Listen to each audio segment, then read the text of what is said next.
శ్రీమాత్రే నమః. శ్రీ గురుభ్యో నమః. తదుపరి వృశ్చిక రాశి వారికి సంబంధించి ఏకాదశమునందు కుజుడు, అలాగే తృతీయంలో చతుర్థంలో రాహువు, పంచమంలో శని, అలాగే ఈ యొక్క అష్టమంలో గురువు, సప్తమంలో గురువు, అష్టమంలో శుక్రుడు, నవమంలో బుధాదిత్య యోగము, కేతువు. అది కూడా గ్రహణ కాలమునందు ఈ గ్రహ సంచారాలు ఇలా ఉన్నాయి. ఇలా ఉన్నప్పుడు ఏమవుతుంది అనంటే, మీరు తీసుకున్న నిర్ణయం అనేటువంటి దాని వలన కాస్త ఇబ్బంది పడతారు. మీ తీసుకున్న నిర్ణయం వల్ల, చేసిన పనుల వల్ల ఇంట్లో ఉన్న వారితో ఏదైనా గొడవలు జరగవచ్చు. ఈ గ్రహణ కాలంలో ఖచ్చితంగా ఇలాంటి చిన్న చిన్న ఇబ్బందులు కలుగుతాయి. ఈ గ్రహణ సమయంలో విశేషంగా అందరూ కూడా మంత్రం చదవాల్సినటువంటివి ఇప్పుడు నేను చెబుతాను. అయితే దానాలు ఎలా దానాలు చేయాలి అని అంటే, ఈ యొక్క వృశ్చిక రాశి వారు విశేషంగా కందులు లేదా కందిపప్పు దానం ఇవ్వాలి. కేజీంబావు, అది కూడా ఎర్ర వస్త్రంలో పెట్టి, అలాగే తెల్లటి వస్త్రంలో కేజీంబావు బియ్యము, ఒక యాష్ కలర్ క్లాత్లో కేజీంబావు మినపగుండ్లు, వీటితో పాటు వెండి చంద్రబింబము, నాగపటిక, అది కూడా బ్రాహ్మణులకి సదక్షిణాయుక్తంగా మరుసటి రోజు స్నానమాచరించి ఇవ్వాలి. వీటితో పాటు మీరు చదవలసిన మంత్రం ఏమిటి? గ్రహణం జరుగుతున్నప్పుడు ఒక ఆసనం కింద దర్భ వేసుకొని కూర్చొని మీరు ఈ యొక్క మంత్రం చదవాలి. ఆ మంత్రం చదివేప్పుడు ముందర ఒక గ్లాసు దాంట్లో ఒక దర్భ పెట్టుకొని, పక్కన ఒక ప్లేట్, దాంట్లో ఒక దర్భ వేసుకొని మీరు ఈ మంత్రాన్ని చదువుకోవాలి. ఆ మంత్రం అంతా కూడా చదివిన తర్వాతకి తత్సత్ బ్రహ్మార్పణమస్తు పూర్తయినా, మధ్యలో ఎవరన్నా పిలిచినా, ఇబ్బంది పెట్టినా మధ్యలో ఇలా తత్సత్ బ్రహ్మార్పణమస్తు అని పక్కన ప్లేట్లో ఆ నీళ్లు వేయండి. అలా వేసినటువంటి నీటినే మీరు తాగాలి. ఆ మంత్రం ఏమిటో ఇప్పుడు నేను చెబుతా. అయితే ఎవరైనా జాతకరీత్యా మాకు ఫోన్ చేయాలి, మా జాతకం పూర్తిగా తెలుసుకోవాలనుకునే వారు ఉంటారు కాబట్టి వారి పేరు, date of birth, time, place కింద ఉన్న నెంబర్కి వాట్సాప్ చేయండి. 2025 రూపాయలు కట్టండి. ఎవరైతే 2025 రూపాయలు చెల్లిస్తారో 2025 రూపీస్ పేమెంట్ చేస్తారో స్క్రీన్ షాట్ పెట్టిన తర్వాతకి వారితో జాతకం అంతా డీటెయిల్గా పంపించి, జాతకంతో పాటు ఈ నెల వారికి లక్ష్మీ కుబేర, లక్ష్మీ గణపతి లేదా లక్ష్మీదేవికి సంబంధించినటువంటి యంత్రాన్ని కూడా పంపించడం జరుగుతుంది. 2025 రూపాయలు చెల్లించిన వారికి మాత్రమే. ఇక అందరూ ఎలాంటి మంత్రం చదవాలి, అసలు ఏ రాశుల వారికి యొక్క ప్రభావం అధికంగా ఉంటుందనే విషయాన్ని కూడా ఇప్పుడు మనం తెలుసుకుందాం. ద్వాదశ రాశుల వారికి కూడా గ్రహణానికి సంబంధించి ముఖ్యంగా ఈ ద్వాదశ రాశుల్లో మనకు 7 రాశులు ప్రత్యేకంగా వాటి యొక్క ప్రభావం ఉండబోతూ ఉంది.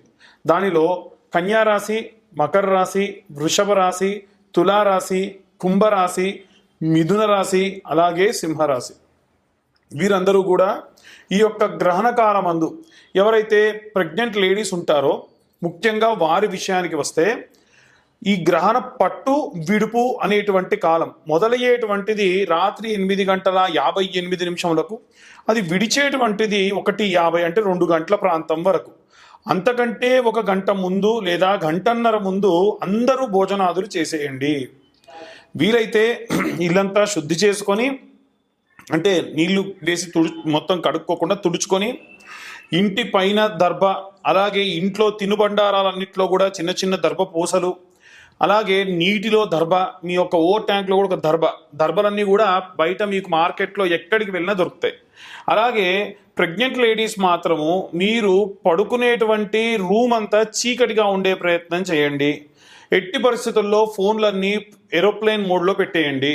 ఎందుకంటే cosmic race, cosmic energies, radiations, వీటి వల్ల కడుపులో ఉన్నటువంటి పిల్లలకు ఇబ్బంది కలగకుండా ఉండాలి అంటే గ్రహణ కాలం నందు వాటి యొక్క ఎఫెక్ట్ ఎక్కువగా ఉంటుంది. కాబట్టి ఫోన్ కాస్త మీరు సైలెంట్లో లేదా స్విచ్ ఆఫ్ చేసి పెట్టుకుని ఇంకా మంచిది.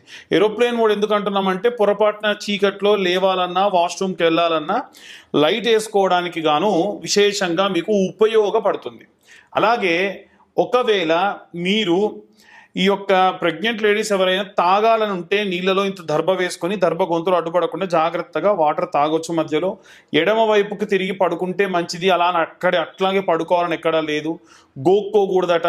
మాకు ఇలా కూడా కొంతమంది చెబుతున్నారంటే అలా ఎక్కడ లేదండి.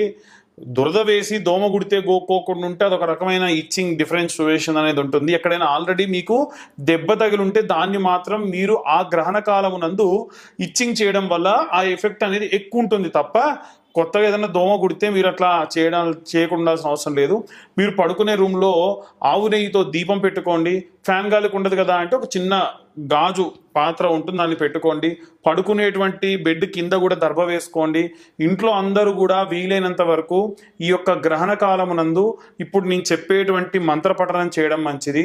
గ్రహణ సమయంలో దేవతల యొక్క శక్తి కాస్త తక్కువగా ఉంటుంది. ఆ సమయంలో మనం గనక ఏదైనా మంత్రం చదివినా, విశేషంగా దైవ ప్రార్థన చేసినా ఒక 100 సార్లు చేస్తే 1000 సార్లు చేసినటువంటి ప్రతీతి. అంటే మనం 10 సార్లు చదివితే 100, 100 సార్లు చదివితే 1000, 1000 సార్లు చదివితే 10,000. కాబట్టి మనం వీలైనంత వరకు కూడా మీ జాతకంలో ఎవరికైనా ఎటువంటి గ్రహ దోషములున్నా ఆ గ్రహానికి సంబంధించినటువంటి మంత్రాన్ని చదువుకుంటే చాలా మంచిది. మరి బీజాక్షరాలు చదివితే చాలా మంచిదండి, అందరూ చదవకూడదు. పొరపాటున బీజాక్షరం తప్పు చదివితే, కాబట్టి అందరూ బీజాక్షరం చదవాల్సిన పని లేదు. ఇప్పుడు నేను వివరంగా ప్రతి గ్రహానికి సంబంధించి ఒక మంత్రము, అలాగే విశేషంగా దాని యొక్క తర్వాత చదవాల్సినటువంటి మంత్రం, శ్లోకము మంత్రం రెండూ చెబుతా. ఇవి అందరూ కూడా మీ శక్తి మేరకు కనీసం 2 మాలలు చొప్పున చేసుకోండి. జపమాలలు ఉంటాయి కదా, ఆ జపమాలలు చేసుకుంటే మంచిది. ప్రెగ్నెంట్ లేడీస్ కాకుండా ముసలివారు కానీ, చిన్నపిల్లలు కానీ, ఇలాంటి వారు ఎవ్వరైనా సరే ఖచ్చితంగా మీరు ఆకలేస్తే తినకుండా ఏవైనా సరే ద్రవ పదార్థములు స్వీకరించవచ్చు. దానిలో కూడా దర్భ ఖచ్చితంగా ఉండాలి. ఇది ప్రామాణికంగా వస్తున్నటువంటి విషయం. దీనివల్ల ఎటువంటి కాస్మిక్ ఎఫెక్ట్స్ అనేటువంటివి రాకుండా ఉంటాయి. ఒకటి. రెండవది, ఆ మంత్రం ఏమిటి, ఏం చదవాలి అని అంటే, అందరూ కామన్గా చదవవలసినటువంటి మంత్రం, చంద్రుడికి సంబంధించినటువంటి గ్రహణం కాబట్టి చంద్ర సంబంధితమైనటువంటి మంత్రం అనేటువంటిది చదవాలి. చాలామంది ఏంటంటే ఆగస్టు 2వ తారీఖునే మనకు గ్రహణం వచ్చిందట కదండి అని అంటూ ఉన్నారు. అవునండి, గ్రహణం వచ్చింది ఆగస్టు 2వ తారీఖున. మన సంతోష్ కుమార్ శర్మ ఘనాపాటి గారు చెప్పినట్టుగా ఈ యొక్క సోషల్ మీడియాలో వచ్చింది ఆ గ్రహణం, అలాగే పోయింది తప్ప నిజంగా రాలేదు. కాబట్టి విశేషంగా మనం కూడా ఈ యొక్క గ్రహణం అనేటువంటిది ఇప్పుడు వచ్చేటువంటిది అసలైనటువంటి గ్రహణము. ఈ గ్రహణానికి సంబంధించి మనము ఏం చదవాలి అంటే, ఓం వం అమృతకరాయ అమృతం ప్లావయ ప్లావయ యజమానస్య మృత్యుర్నశ్యతు ఆయుర్వర్ధతాం నమోన్నమః. మనందరికీ కూడా అమృతకారకుడు, ఆయు వృద్ధి చేసేటువంటి వాడు ఆ యొక్క చంద్ర భగవానుడు. ఆయన యొక్క గ్రహణం జరుగుతుంది కాబట్టి విశేషంగా ఆ యొక్క మంత్రాన్ని చదవాలి. అలాగే ఈ నవగ్రహాలలో కూడా రాహుకు సంబంధించిన మంత్రం చెబుతాను. ఆ మంత్రము మీరు విశేషంగా 2 జపమాలలైనా ఖచ్చితంగా చేసి నిద్రకు ఉపక్రమించడం మంచిది. ఈ ఇంతకీ నవగ్రహాలకి సంబంధించినటువంటి మంత్రాన్ని అందరూ చదువుతాము అని ఇంట్రెస్ట్ ఉన్న వాళ్ళు ఉంటారు కాబట్టి అందరి కోసం నవగ్రహ మంత్రం చెబుతాను. మొదలొచ్చేటువంటి మంత్రం ఏమిటంటే, ఆదిత్యాయ చ సోమాయ మంగళాయ బుధాయ చ గురు శుక్ర శనిభ్యశ్చ రాహవే కేతవే నమః. ఈ మంత్రాన్ని చదవాలి. రెండవది, దేనికి దానికి విడివిడిగా చదవాలి అనుకున్నప్పుడు సూర్యగ్రహ మంత్రం, జప కుసుమ సంకాశం కశ్యపేయం మహాద్యుతిం తమోరిం సర్వపాపజ్ఞం ప్రణతోస్మిం దివాకరం.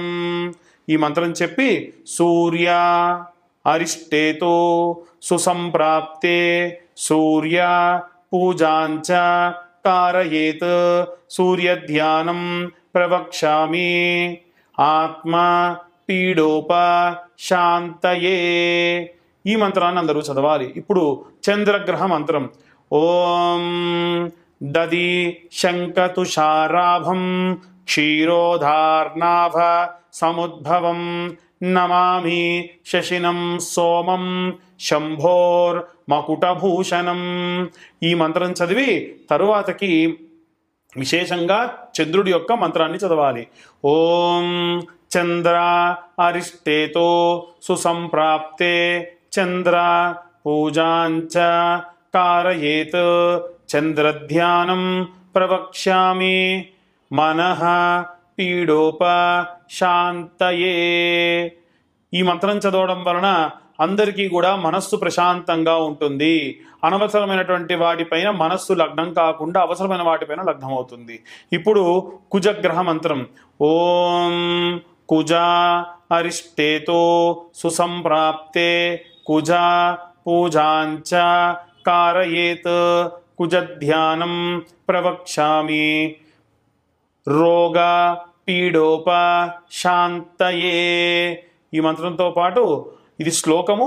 మంత్రం ఏమిటంటే ఓం ధరణీగర్భ సంభూతం విద్యుత్కాంతిం మహాద్యుతిం కుమారం శక్తిహస్తం తం మంగళం ప్రణమామ్యహం. ఆ తరువాతకి బుధగ్రహ మంత్రం ఓం ప్రియంగో కలికాశ్యామం రూపేణ ప్రతిమం బుధం సౌమ్యం సౌమ్య గుణోపేతం తం బుధం ప్రణమామ్యహం. ఇప్పుడు బుధుడి యొక్క శ్లోకం అయిపోయింది. మంత్రము ఓం బుధ అరిష్టేతో సుసంప్రాప్తే బుధ పూజాంచ కారయేత్ బుధధ్యానం ప్రవక్ష్యామి బుద్ధి పీడోప శాంతయే. ఇప్పుడు బృహస్పతి మంత్రం ఓం దేవనాం చ ఋషీణాం చ గురుం కాంచన సన్నిభం బుద్ధిమంతం త్రిలోకేశం తం నమామి బృహస్పతిం. ఇప్పుడు బృహస్పతి యొక్క శ్లోకము అయిపోయినది. మంత్రము ఓం గురు అరిష్టేతో సుసంప్రాప్తే గురు పూజాంచ కారయేత్ గురుధ్యానం ప్రవక్ష్యామి పుత్ర పీడోప శాంతయే. ఇప్పుడు శుక్రగ్రహ మంత్రం శ్లోకము ఓం హిమకుంద మృణాలాభం దైత్యానాం పరమంగురుం సర్వశాస్త్ర ప్రవక్తారం భార్గవం ప్రణమామ్యహం. ఇప్పుడు శుక్రగ్రహ మంత్రము ఓం శుక్ర అరిష్టేతో సుసంప్రాప్తే శుక్ర పూజాంచ కారయేత్ శుక్రధ్యానం ప్రవక్ష్యామి కలత్ర పీడోప శాంతయే. ఇప్పుడు శనేశ్వర శ్లోకము ఓం శని అరిష్టేతో సుసంప్రాప్తే శని పూజాంచ కారయేత్ శనిధ్యానం ప్రవక్ష్యామి ప్రాణ పీడోప శాంతయే. ఇప్పుడు శనిగ్రహ మంత్రం ఓం శని అరిష్టేతో సుసంప్రాప్తే శని పూజాంచ కారయేత్ శనిధ్యానం ప్రవక్ష్యామి ప్రాణ పీడోప శాంతయే. నీలాంజన సమాభాసం రవిపుత్రం యమాగ్రజం ఛాయామార్తాండ సంభూతం తం నమామి శనేశ్చరం. ఈ యొక్క మంత్రాన్ని చదువుకోవాలి శని యొక్క శ్లోకంతో పాటుగా. ఇప్పుడు రాహుగ్రహ మంత్రం ఓం అర్ధకాయం మహావీరం చంద్రాదిత్యాదిమర్దనం సింహికా గర్భ సంభూతం తం రాహుం ప్రణమామ్యహం. ఇప్పుడు రాహుగ్రహానికి సంబంధించిన శ్లోకం పూర్తయింది. మంత్రము రాహు అరిష్టేతో సుసంప్రాప్తే రాహు పూజాంచ కారయేత్ రాహుధ్యానం ప్రవక్ష్యామి చక్షు పీడోప శాంతయే. ఇప్పుడు కేతుగ్రహ మంత్రం ఓం ఫలాశ పుష్ప సంకాశం ఓం ఫలాశ పుష్ప సంకాశం తారకాగ్రహమస్తకం రౌద్రం రౌద్రాత్మకం ఘోరం తం కేతుం ప్రణమామ్యహం. ఇప్పుడు కేతుగ్రహ మంత్రము ఓం కేతు అరిష్టేతు సుసంప్రాప్తే కేతు పూజాంచ కారయేత్ కేతుధ్యానం ప్రవక్ష్యామి జ్ఞాన అజ్ఞాన పీడోప శాంతయే. ఇవి నవగ్రహ మంత్రాలు. దీంట్లో రాహుగ్రహ మంత్రాన్ని మాత్రం కొంచెం ఎక్కువసార్లు చేసే ప్రయత్నం చేయండి. మిగిలినవన్నీ కూడా 2 మాలలు చేయండి. ఇంత సమయం తీసుకొని నేను నవగ్రహ శ్లోకము మంత్రం ఎందుకు చెప్పానంటే అందరూ బాగుండాలి, అందులో నేను ఉండాలి అనేటువంటి నా యొక్క ప్రయత్నం. అయితే ఇవన్నీ కూడా గోచార రీత్యా, అది కూడా గ్రహణ కాలమునందు సంభవించేటువంటి వివరములు. పూర్తిగా ఎవరికైనా మీ జాతకం డీటెయిల్డ్గా కావాలి అనుకుంటే ఖచ్చితంగా మీ పేరు, date of birth, time, place కింద ఉన్న నెంబర్కి వాట్సప్ చేస్తే 2025 రూపాయలు కట్టిన వారికి మీ జాతకంతో పాటు లక్ష్మీ కుబేర యంత్రం కూడా ఇవ్వడం జరుగుతుంది. ఈ నెలలో లక్ష్మీ కుబేర యంత్రము అలాగే జాతకము మీకు ఇవ్వడం జరుగుతుంది. ఎవరైతే 2025 కట్టి జాతకం చెల్లించుకుంటారో వారికి. కాబట్టి సర్వే జనా సుఖినో భవంతు. స్వస్తి.